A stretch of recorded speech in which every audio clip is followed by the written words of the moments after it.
Okay, we're going to get started. So, welcome to the Touch of Life Foundation's fourth and final week for the Virtual Volunteer Program for ages 14 and older.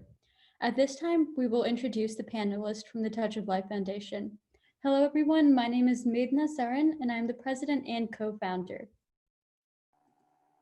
Hello, my name is Meghana, and I am on the board of directors for the Touch of Life Foundation. Hello, my name is Ishani, and I'm also on the board of directors for the Touch of Life Foundation. Hello, my name is Kushan Sar, and I'm the co-founder of Touch of Life Foundation. Hello, my name is Aiden, and I'm on the board of directors for the Touch of Life Foundation.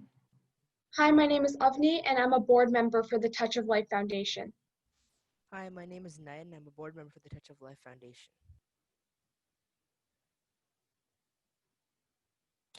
What is rehabilitation? Rehabilitation is restoring someone's health or normal life by giving them training and therapy after imprisonment or working forcibly in a dangerous environment. When looking at all aspects of rehabilitation, it is important to look at both the short-term and long-term strategies.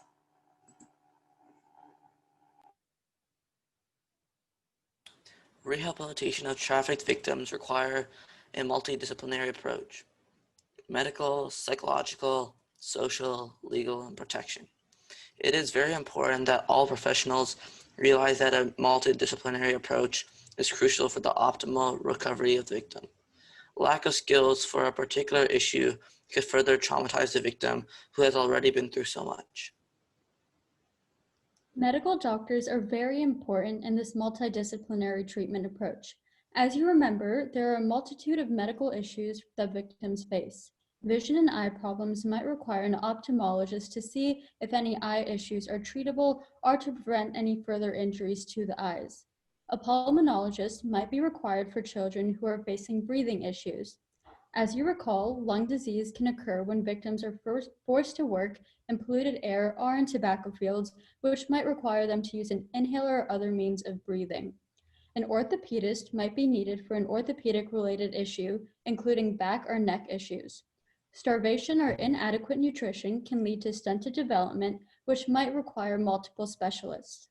A dentist might be needed for dental issues, such as decayed or missing teeth. Violent beatings can often lead to fractured bones and torn ligaments or other soft tissue damage, bruises, or burns, which might require surgery by an orthopedic surgeon. A gynecologist might be needed to treat infections such as STDs. Pregnancy can occur, which will require treatment with an obstetrician and then followed by a pediatrician for the child after birth. Drug addiction might require rehab and counseling services. The psychological component is extremely important and is often underestimated. Sometimes when victims get older, they begin refusing help, even though psychologically they have not fully recovered. The quality of care is another important issue. Making sure that caregivers and medical personnel are properly trained in child trafficking cases will ensure that they can reach the children and understand them so that they can provide the correct guidance. The technique of how you explain this to victims is very important. For example, children who ran away from their homes, who got frequently punished and scolded, can actually become a deterrent for rehab. In rehab, victims need to be spoken in a nurturing way for them to listen due to brain deficiency.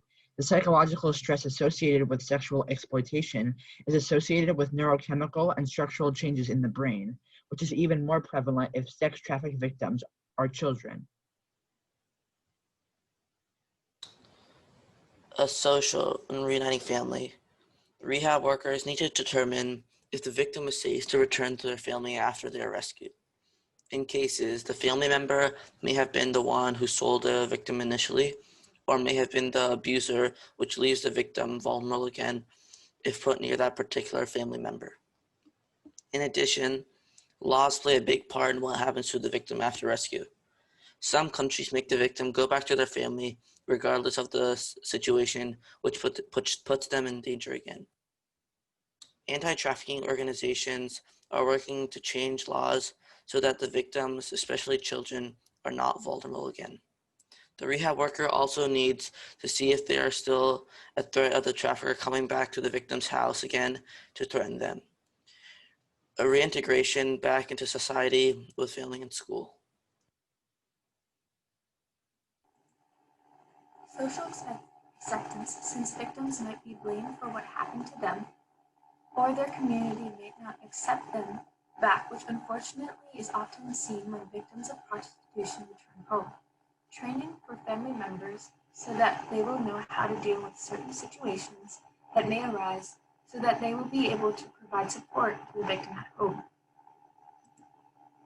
Legal, prosecution of abusers or traffickers. Oftentimes the abuser is a family member are known to the victim, so the victim refuses to testify. Oftentimes the trafficker threatens the victim, saying they will hurt their family if they say anything to law enforcement, so the victim is too scared to testify. The legislation is being looked at to see if the victim can provide a video of their testimony so they do not have to go face-to-face with the trafficker, which might intimidate the witness. They are also looking at ways to avoid the victim having to retell their story to multiple law enforcement officials to avoid them having to relive their trauma. Decriminalization of the victims. Many times, victims do not want to testify because they fear going to jail for things they were forced to do. Anti-trafficking organizations, such as the Touch of Life Foundation, are trying to advocate for the decriminalization of victims for actions they were forced to do, which will allow the victims to come forward and testify against their traffickers without fear of prosecution. For example, since prostitution is illegal in many countries, but victims are forced to prostitute themselves, they fear going to law enforcement because they have committed an illegal crime. Traffickers often use this as a means to threaten the victim not to go to law enforcement. Legislation for child protection. Organizations are working on ways to pass stricter laws for the protection of children. Protection and prevention, placing them in safe environments. Ultimately, the victims have to be placed in a safe environment after they have been rescued. It's important to make sure that traffickers do not have access to the victim once they are placed in a home. In addition, the environment the victim is placed in should be a place where they are accepted. In many societies, there's a stigma placed on victims, especially if they were trafficked into things like prostitution. Some families do not accept their own family members back. In some cultures, the victim is shamed and is blamed for what happened, which can lead to depression, isolation, or even suicide. Healthcare. It should be ensured that the victim has continued healthcare for any conditions they might have, such as STDs. Social services is very important to make sure the victim is provided with the psychological support needed to assimilate into normal life. Assessing risk factors. Keep in mind that many victims of trafficking and violence come from families with a high prevalence of depression and anxiety.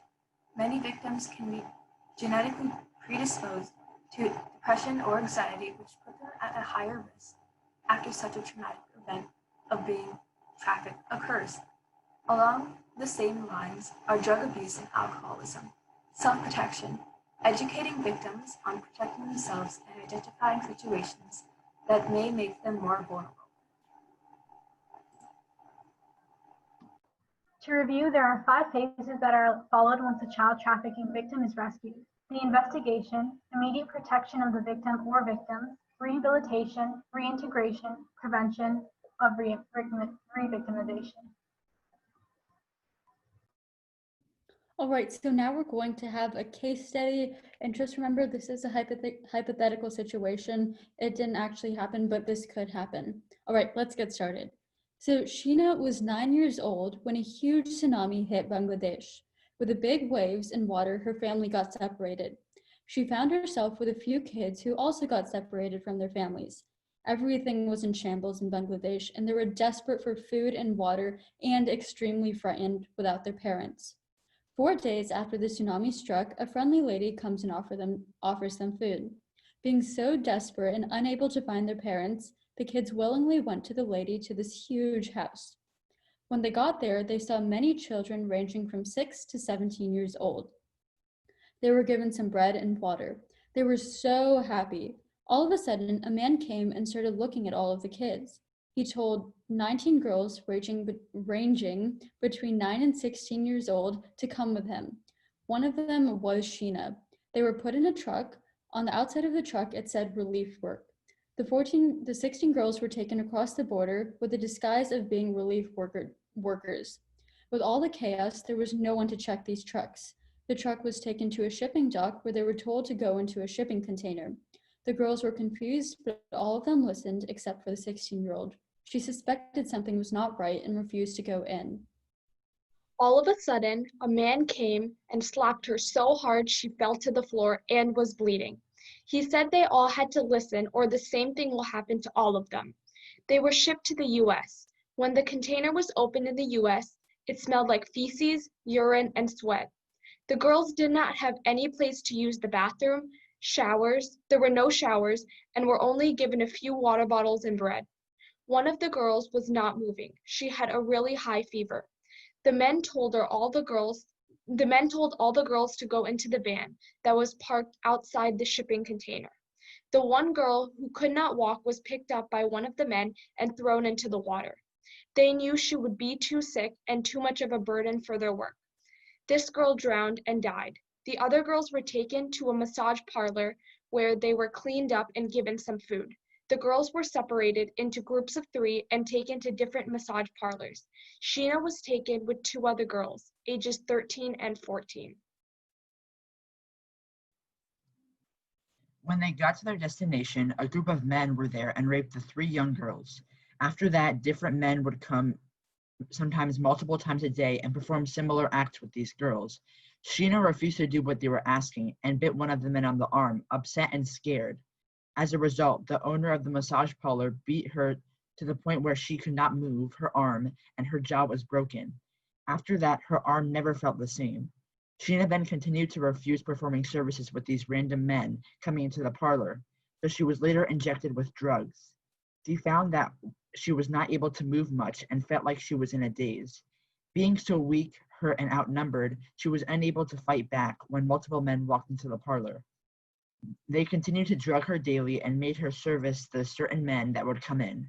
This happened over the course of a few years. Unfortunately, as a result, Sheena began experiencing pelvic pain and eventually contracted an STD. There was a raid by the US Marshals, and the parlor owner was arrested along with a few men that were at the parlor for services. The 3 girls were taken in by the US Marshals. The first phase, where the law enforcement was conducting the investigation, the 3 girls were taken in protective custody and taken to a hospital where multiple specialties were tending to the 3 victims. Sheena was found to have multiple STDs, so she was under the care of a gynecologist. She also had a torn radiator cuff in her shoulder and a broken jaw from all of the beatings, so an orthopedic surgeon was brought in for a consult. Since she had been on drugs for so long, she had an addiction specialist come to help her with drug rehab. She was frightened and did not know who to trust. She displayed trembles of nervousness, so a psychologist was called in. As you can see, there are multiple specialties that were involved in her medical treatment. When she finally went back to Bangladesh, her family was found, but refused to accept her because they found out she was prostituted. She was then placed with social services to find her another home. In the meantime, her drug addiction had to be addressed along with her medical and psychological concerns. Although she had experienced countless horrific events and had suffered multiple mental and physical injuries, Sheena was still considered lucky compared to the other victims because she was able to be found, rescued, and cared for. Sheena still has a long road to recovery ahead of her.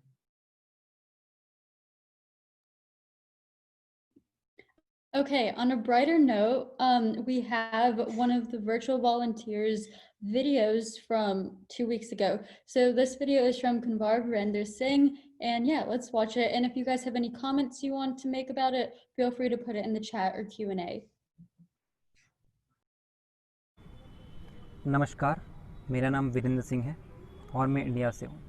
मैं आपसे बाल मजदूरी के विषय पर चर्चा करूँगा। तो आइए सबसे पहले हम जानते हैं बाल मजदूरी है क्या। बाल मजदूरी का मतलब बच्चों का शोषण, जिसमें उनके अधिकारों को छीनकर उनसे किसी भी तरह का काम करवाना, जिससे उनके शारीरिक, मानसिक और सामाजिक विकास पर बुरा असर पड़ता है। उदाहरण के तौर पर हम ले सकते हैं होटल ढाबों पर बच्चों का इस्तेमाल होता है बर्तन धोने व परोसने के लिए। ईंट भट्टा, पत्थर खदान, चूड़ी उद्योग, अभ्रक खदान और घरेलू बाल मजदूर, इन सब में भी अभी जो है बच्चों का इस्तेमाल बहुत ज़्यादा बढ़ गया है। और अवैध गतिविधियों में भी बच्चों का इस्तेमाल होता है, जैसे जो है ड्रग्स के व्यापार और सैन्य के तौर पर। बाल मजदूरी में बच्चों के काम करने की जो स्थिति है वो वाकई बहुत ही खतरनाक है, जहाँ पर उनसे 18 से 22 घंटे काम करवाया जाता है। और यदि काम करने में कोई गलती हो गई तो उसके बदले में उन्हें मारा और पीटा जाता है। इससे संबंधित मुझे एक कहानी याद है, जो कि सच की कहानी है। एक बच्चा था, वो जो है कालीन फैक्ट्री में काम करता था, कालीन बुनने का काम। और कालीन बुनने के लिए जो औजार इस्तेमाल होता है उससे उसका हाथ कट गया था। तो जब मालिक को पता चला कि उसका हाथ कट गया और वो काम नहीं कर पा रहा सही से, तो उसने जो है माचिस का तीली लिया और उसमें जो बुरादा होता है जो जल जाता है, उसको उसने पीसकर उसके घाव में डाल दिया और उसे जला दिया। इससे शायद घाव सूख जाए, लेकिन ये कितना खतरनाक और नुकसानदेह है और बहुत ही दर्दनाक है ये। और बच्चों के काम करने की जो जगह होती है वो बहुत ही छोटी और बहुत ही गंदी होती है, जहाँ पर उन्हें कुछ खास सुविधाएं भी नहीं दी जाती हैं। खाने के तौर पर उन्हें पानी वाले चावल और पानी वाले दाल दिए जाते हैं, जो कि जो है समय पर भी नहीं मिलते। दिन में एक बार या मुश्किल से 2 बार मिल जाता है। और बात करें अगर हम पैसे की, क्योंकि उन्हें पैसे के वादे पर ही जो है लाया जाता है, तो उन्हें पैसे के तौर पर जो है कुछ नहीं दिया जाता, क्योंकि 18 से 22 घंटे काम भी करा जाता है और वो जो है ज़बरदस्ती करा जाता है और उसके बदले में उन्हें कोई पैसा नहीं दिया जाता। मुश्किल से अगर कुछ बच्चों को मिल जाता है तो वो 4 से 5 हज़ार। अब हम बात करते हैं इसके कारण की कि आखिर बच्चे काम करते क्यों हैं। तो इसका सबसे बड़ा कारण है वो है बच्चे जो हैं सस्ता मज़दूर हैं। बच्चों से हम, जैसा कि मैंने बताया कि उनसे जो है 18 से 22 घंटे काम करा जाता है। यदि आप वहीं पर किसी बड़े को रख कर देखें तो इंडिया में जो काम करने की जो समय सीमा है वो है दिन में 8 घंटे, और 8 घंटे का जो पैसा है वो 300 से 400 रुपये होता है। और यदि उससे अतिरिक्त कोई आदमी काम करता है तो वो जो है पर घंटे के हिसाब से एक्स्ट्रा पैसा भी लेगा। और जैसा कि मैंने बताया, बच्चे जो है 18 से 22 घंटे काम करते हैं और उसका उन्हें पैसा भी नहीं मिलता। तो ये जो है पूरा का पूरा फ़ायदा जो है मालिकों को होता है। और दूसरी बात, बच्चे ये आते कैसे हैं, ये जो है बहुत ही सबसे मेन पॉइंट है। बच्चे जो है सबसे पहले तो गाँवों से बच्चे जो है चुरा कर लाए जाते हैं, और दूसरा कि कुछ व्यक्ति जो है उन्हें जो है काम के बहकावे में, पैसे के बहकावे में ले आते हैं। और कुछ लोग जो है बच्चों का व्यापार भी करते हैं, बच्चों को चोरी छिपे उठा लेते हैं कहीं से भी और फिर उन्हें एक जगह से एक स्थान से दूसरे स्थान पर बेच दिया जाता है। इसमें जो है जिला टू जिला भी हो सकता है, राज्य से राज्य भी हो सकता है और देश से देश भी हो सकता है। जैसे कि जो है हम जान सकते हैं नेपाल और भूटान और इधर म्यांमार, इन सभी में जो है, इन सभी देशों में बच्चों का बहुत ज़्यादा व्यापार होता है, खरीद फरोख्त। अब हम बात करते हैं बाल मजदूरी से संबंधित जो समस्याएं उत्पन्न हो रही हैं। तो इससे सबसे बड़ी जो समस्या उत्पन्न हो रही है वो है बेरोज़गारी। तो जैसा मैंने कहा कि बच्चे सस्ता मजदूर होते हैं, तो जितने बच्चे काम करते हैं उनके बदली जो है, उनके जगह पर जो है बड़े जो हैं वो बेरोज़गार रहते हैं, उन्हें काम नहीं मिलता। और हम जानते हैं दुनिया में आज के समय में सबसे बड़ी समस्या है बेरोज़गारी, लोगों को काम ही नहीं मिल रहा है। दूसरी बात आती है फिर आर्थिक समस्या, और फिर आर्थिक संकट होगा तो उससे फिर गरीबी उत्पन्न होगी और उससे फिर भुखमरी होगी। तो ये सभी समस्याएं जो है एक दूसरे से जुड़ी हुई हैं। अब हम कुछ आंकड़े के ऊपर बात करते हैं। तो हमारे पास जो आंकड़े हैं वो हैं पूरे जो वर्ल्ड वाइड, पूरी दुनिया में जो बच्चे काम करते हैं उनकी संख्या है 152 मिलियन, जिनमें से 88% जो है लड़के हैं और 64% गर्ल्स हैं। और इनमें से जो 48% हैं जो बच्चे काम करते हैं उनकी उम्र मात्र 5 से 11 वर्ष है। और पूरी दुनिया में जो बच्चे मरते हैं हर साल बाल मजदूरी से वो है 22,000। और जो आंकड़ा मैंने बताया 152 मिलियन, उनमें से 72 मिलियन बच्चे जो है डेंजरस स्थिति में काम करते हैं, जो डेंजरस खतरनाक काम होते हैं उनमें शामिल हैं। अब हम कुछ आंकड़े भारत के भी ले लेते हैं। तो भारत में हर 11 में से एक बच्चा जो है सिर्फ जीने के लिए काम करता है। और क्राई के अनुसार, जो कि चाइल्ड राइट्स एंड यू है ऑर्गेनाइजेशन, उसके अनुसार पिछले 10 सालों में शहरी इलाकों में 50% बाल मजदूरों में बढ़ोतरी हुई है। 42 मिलियन बच्चे स्कूल से अभी भी बाहर हैं। 10.1 मिलियन बच्चे अभी भी बाल मजदूर हैं भारत में। ये रिकॉर्ड हैं जो हमारे पास अवेलेबल हैं। बाकी जिनका हमें पता ही नहीं है वो आंकड़े अलग हैं, जिनका हमें भी पता ही नहीं है। ये तो वो आंकड़े हैं जो हमें मिल गए। और बात करें पूरी दुनिया की, तो पूरी दुनिया में जो सबसे ज़्यादा बच्चे काम करते हैं वो है सब सहारन अफ्रीका में। तो इन सभी आंकड़ों से हम अंदाज़ा लगा सकते हैं कि जो है बाल मजदूरी कितनी बड़ी समस्या है और इससे और भी समस्या उत्पन्न हो रही है। तो आइए हम सब मिलकर इस बाल मजदूरी को जड़ से ख़त्म करें। इसके लिए आप हमारी जो वेबसाइट है टच ऑफ लाइफ फाउंडेशन, उसे आप गूगल पर सर्च कर सकते हैं और उस पर आप विज़िट करें। और भी ज़्यादा सूचनाएं आपको मिलेंगी। धन्यवाद। Thank you. This was such a great video. There were so many statistics. You gave real life situations. This was truly amazing. Thank you. And congratulations to Ria Malhotra and Rashil Johal, our newest board members. Also, another congratulations goes out to Savera Shokat, who will be your lead for the Pakistan chapter of the Touch of Life Foundation.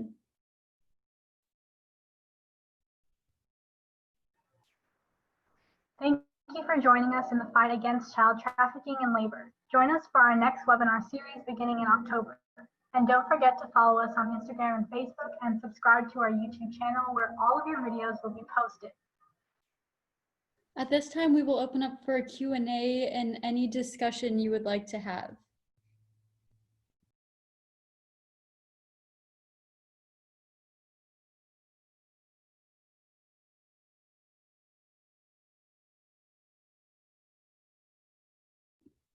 Someone said this has been very educational. Thank you so much. And like we mentioned before, we are going to have another series in October.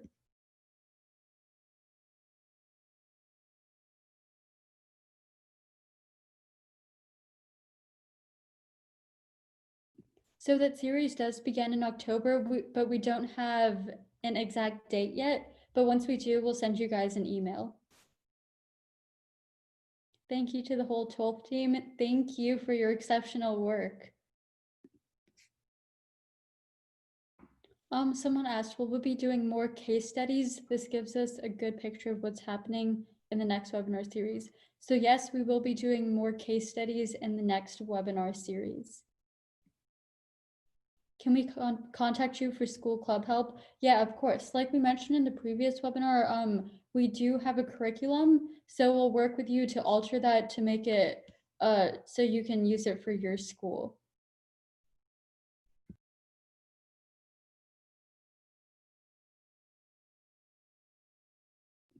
Someone said, I have school, so can we look at your YouTube channel if we miss the webinar next time? Yeah, so all of the webinars and videos will be posted on the YouTube channel, and all of your work will also be posted on the YouTube channel. So in the next email I send you, which will be probably tomorrow, I will link the YouTube channel and this webinar.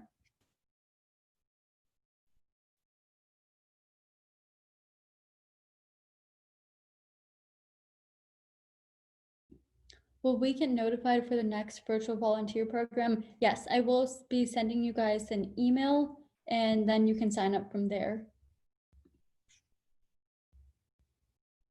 Oh, someone said, I love the video. It was so informative, professional, and gives the audience a solemn firsthand experience of enduring human trafficking as a child.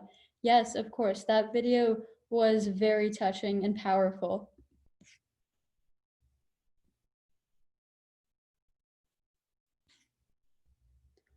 Someone said, what country was the video recorded in? So the video was recorded in India. So yeah, we do have members from all around the world. Are you going to be putting up the other videos on YouTube? Yes, we will be posting the previous webinars as well.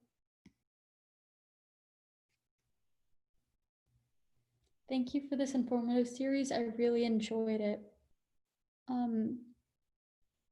Yes, exactly. The video is one of the informative ones. I appreciate the efforts in making it. Thank you for creating awareness.